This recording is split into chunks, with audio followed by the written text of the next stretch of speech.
35 years ago, I was out prospecting on the Stanilas, tramping all day long with pick and pan and horn and washing a hatful of dirt here and there, always expecting to make a rich strike, and never doing it.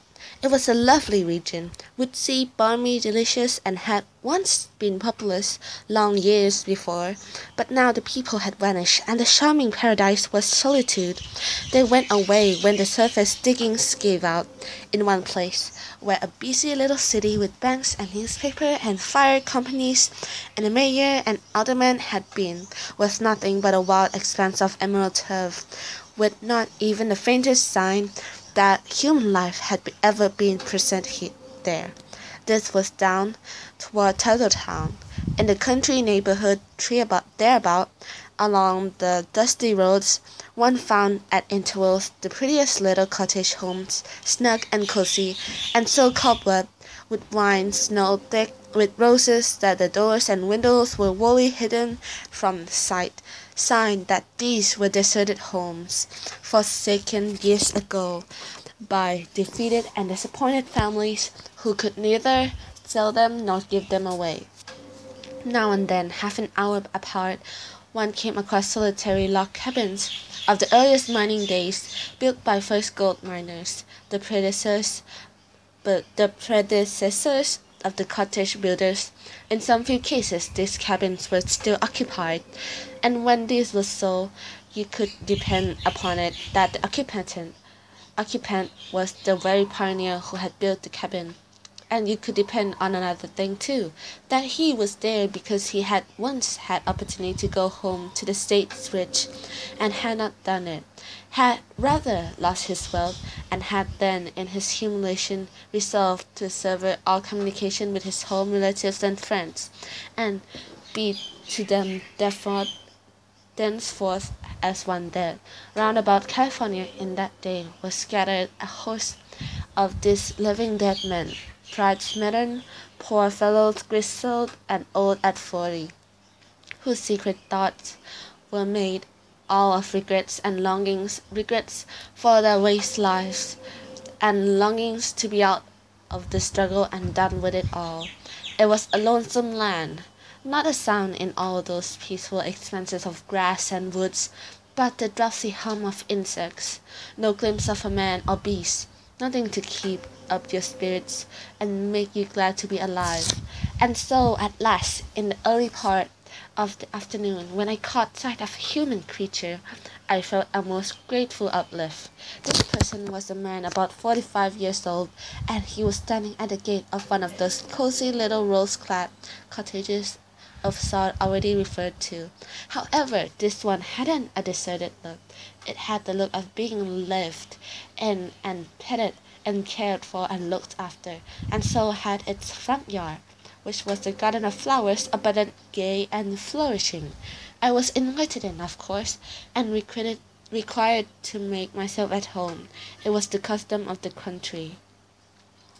It was delightful to be in such a place, after long weeks of daily and nightly familiarity with miners' cabins, with all which this implies of dirt floor, never-made beds, tin plates and cups, bacon and beans and black coffee, and nothing of ornament but war pictures from the Eastern illustrated papers tacked to the log walls.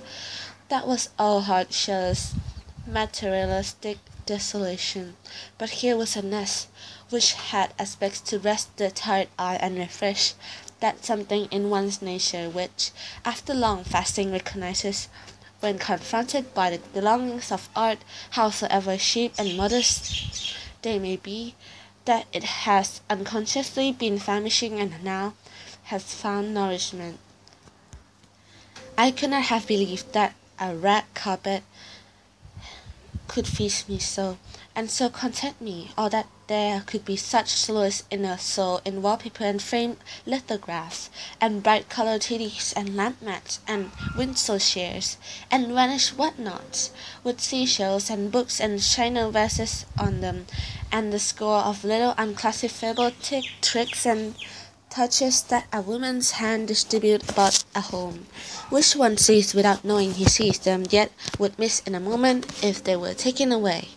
The delight that was in my heart showed in my face, and the man saw it and was pleased, saw it so plainly that he answered it as if it had been spoken.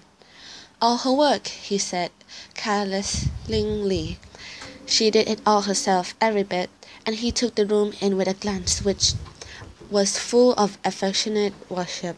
One of those soft Japanese fabrics with which women drape with careful negligence, the upper part of the picture frame was out of adjustment. He noticed it and rearranged it with cautious pains, stepping back several times to gauge the effect before he got it to suit him. Then he gave it a light finishing pat or two with his hand and said, "She always does that. You can't tell just what it lacks, but it does lack something until you've done that. You can see it yourself after it's done, but that is all you know. You can't find out the law of it. It's like the finishing pats of a mother gives the child hair after she's got it combed and brushed. I reckon I've seen her fix all these things so much that I can do them all just her way, though I don't know the law of any of them, but she knows the law. She knows the why and the how both, but I don't know the why. I only know the how." He took me into a bedroom so that I might wash my hands, such a bedroom as I had not seen for years. White counterpane with white pillows, carpeted floor, papered walls, pictures, dressing table with mirror and pincushion, and dainty toilet things, and in the corner of a washstand with real chinaware bowl and pitcher, with soap in a china dish, and on a rack more than a dozen towels too clean and white for one out of practice to use without some vague sense of profanation. So my face spoke again, and he answered with gratified words. All her work. She did it all herself, every bit. Nothing here that hasn't felt the touch of her hand. Now you would think, but I mustn't talk so much. By this time I was wiping my hand and glancing from detail to detail of the room's belongings, as one is apt to do when he is in a new place, where everything he sees is a comfort to his eye and his spirit, and I became conscious, in one of those unaccountable ways, that there was something there somewhere that the man wanted me to discover for myself. I knew it perfectly, and I knew he was trying to help me by furtive indications with his eye. So I tried hard to get on the right track, being eager to gratify him. I failed several times, as I could see out of corner of my eye without being told. But at last I knew I must be looking straight at a thing, knew it from the pleasure issuing in invisible waves from him. He broke into a happy laugh and rubbed his hands together and cried out, "That's it! You've found it! I knew you would. It's her picture." I went to the little black walnut bracket on the farther wall and did find there what I had not yet noticed, a daguerreotype case. It contained the sweetest girlish face and the most beautiful, as it seemed to me, that I had ever seen. The man drank the admiration from my face and was fully satisfied. 19, her last birthday, he said, as he put the picture back. And that was the day we were married. When you see her, just wait till you see her. Where is she? When will she be in? Oh, she's away now. She's gone to her people. They live 40 or 50 miles from here. She's been gone 2 weeks today. When do you expect her back? This Wednesday. She'll be back Saturday in the evening about 9 o'clock likely. I felt a sharp sense of disappointment. I'm sorry, because I'll be gone then, I said regretfully. Gone? No, why should you go? Don't go. She'll be so disappointed. She would be disappointed, that beautiful creature. If she had said the words herself, they could hardly have blessed me more. I was feeling a deep, strong longing to see her, and a longing so supplication, so insistent, that it made me afraid. I said to myself, I will go straight away from this place, for my peace of mind's sake. You see, she likes to have people come and stop with us, people who know things, who can talk, people like you. She delights in it, for she knows nearly everything herself, and can talk, like a bird. And the books she reads, why, you would be astonished. Don't go, it's only a little while, and she'll be so disappointed. I heard the words, but hardly noticed them. I was so deep in my thinking and strugglings, he left me, but I didn't know. Presently he was back with the picture case in his hand, and he held it upon before me and said, "There now, tell her to her face you could have stayed to see her, and you wouldn't." That second glimpse broke down my good resolution. I would stay and take the rest. That night we smoked a tranquil pipe and talked till late about various things, but mainly about her, and certainly I had had no such pleasant and restful time for many a day. The Thursday followed and slid comfortably away. Toward twilight, a big miner from 3 miles away came, one of the grizzled stand pioneers, and gave us warm salutation, clothed in grave and sober speech. Then he said, "I only just dropped over to ask about the letter, madame. When is she coming home? Any news from her?" "Oh yes, a letter. Would you like to hear it, Tom?" "Well, I should think I would, if you don't mind, Henry." Henry got the letter out of his wallet and said he would skip some of the private phrases, if we were willing.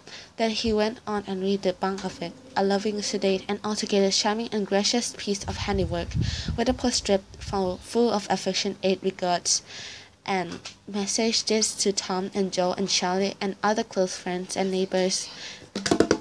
As the reader finished, he glanced at Tom and cried out, "Oh ho, you're at it again! Take your hands away and let me see your eyes. You always do that when I read a letter from her. I will write and tell her." "Oh no, you mustn't, Henry. I'm getting old, you know, and any little disappointment makes me want to cry. I thought she'd be here herself, and now you've got only a letter." "Well now, what put that in your head? I thought everybody knew she wasn't coming till Saturday." "Saturday? Why, come to think, I did know it. I wonder that's the matter with me lately." "What's the matter with me lately? Suddenly I knew it. Ain't we all getting ready for her? Well, I must be going now, but I'll be on hand when she comes. Old man." Late Friday afternoon, after grave veteran tramped over from his cabin a mile or so away and said the boys wanted to have a little gaiety and a good time Saturday night, if Henry thought she wouldn't be too tired after her journey to be kept up. "Tired? She's tired? She tired? Oh, hear the man, Joe. You know she'd sit up 6 weeks to please any one of you." When Joe heard that there was a letter, he asked to have it read, and the loving messages in it for him broke the old fellow all up. But he said he was such an old wreck that would happen to him if she only just mentioned his name. "Lord, we miss her so," he said. Saturday afternoon I found I was taking out my watch pretty often. Henry noticed it and said, with a startled look, "You don't think she ought to be here soon, do you?" I felt caught and a little embarrassed, but I laughed and said it was a habit of mine when I was in a state of expectancy. But he didn't seem quite satisfied, and from that time on he began to show uneasiness. 4 times he walked me up the road to a point whence we could see a long distance, and there he would stand, shading his eyes with his hands and looking. Several times he said, "I'm getting worried. I'm getting downright worried. I know she's not due till about 9 o'clock, and yet something seems to be trying to warn me that something's happened. You don't think anything has happened, do you?" I began to get pretty thoroughly ashamed of him for his childishness, and at last, when he repeated that imploring question still another time, I lost my patience for the moment, and spoke pretty brutally to him. It seemed to shrivel him up and cowed him, and he looked so wounded and so humble after that I detested myself for having done the cruel and unnecessary thing. And so I was glad when Charlie, another veteran, arrived toward the edge of the evening and nestled up to Henry to hear the letter read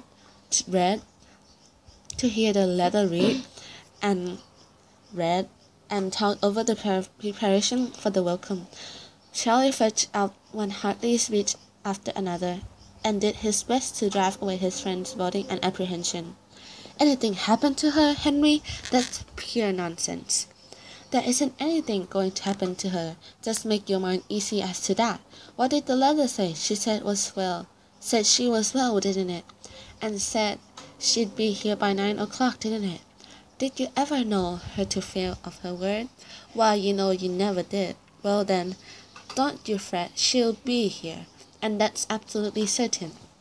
and as sure as you are born. Come now, let's get to decorating. Not much time left." Pretty soon Tom and Joe arrived, and then all hands set about adorning the house with flowers. Toward 9 the 3 miners said that they had brought their instruments. They might as well tune up, for the boys and girls would soon be arriving now, and hungry for a good old-fashioned breakdown, a fiddle, a banjo, and a clarinet. These were the instruments. The trio took their places side by side and began to play some Reading dance music and beat time with their big boots. It was getting very close to 9. Henry was standing in the door with his eye directed up the road, his body swaying in the torture of his mental distress. He had been made to drink his wife's health and safety several times, and now Tom shouted, "All hands stand by! One more drink and she's here!" Joe brought the glasses on a waiter and served the party. I reached for one of the 2 remaining glasses, but Joe growled under his breath, "Drop that, take the other," which I did. Henry was served last. He had hardly swallowed his drink when the clock began to strike. He listened till it finished, his face growing pale and paler. When he said, "Boys, I'm sick with fear. Help me, I want to lie down." They helped him to the sofa. He began to nestle and drowse, but presently spoke like one talking in his sleep and said, "Did I hear horses' feet? Have they come?" One of the veterans answered close to his ear. It was Jimmy Parrish come to say the party got delayed, but they're right up the road a piece and coming along. Her horse is lame, but she'll be here in half an hour. "Oh, I'm so thankful nothing happened." He was asleep almost before the words were out of his mouth. In a moment those handy men had his clothes off and had tucked him into his bed in the chamber where I had washed my hands. They closed the door and came back. Then they seemed preparing to leave, but I said, "Please don't go, gentlemen. She won't know me. I am a stranger." They glanced at each other, then Joe said, "She? Poor thing, she's been dead 19 years. Dead? That or worse. She went to see her folks half a year after she was married.